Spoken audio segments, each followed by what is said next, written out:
Litre பால், 6 முட்டை, 2 kilo பேரிச்சம்பழம், 12 சப்பாத்தி, இவ்வளவுதான் என்னோட பிரேக்ஃபாஸ்ட். இவ்வளவோ இருந்தா நான் ஹோட்டலே திறந்திருப்பேன். உடம்ப பார்த்தா இவ்வளவு காமெடி சரக்கு இருக்கிற மாதிரி தெரியலையே. நாங்க பரம்பரையா இப்படித்தான். எங்க அப்பாவும் பெரிய காமெடி பண்ணுவாரு.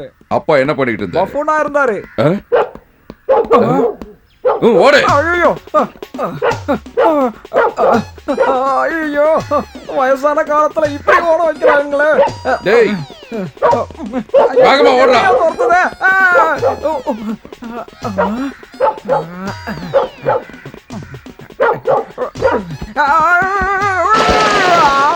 ஐயோ,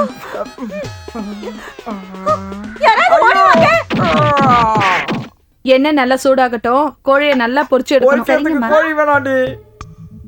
ஐயோ, மசாலா போட்டு பொரிக்கிற அளவுக்கு அவனுங்க என்ன ரெடி பண்ணிட்டானுங்க. அந்த அளவுக்கு டின்னு கேட்டானுங்க. என்னங்க ஆச்சு? இவர் ஜாகிங் கத்துக்கிறதுக்கு வந்த நேரம் ஊர்ல இருக்கிறவங்க எல்லாம் குஸ்தி கத்துக்க வந்துட்டாங்க.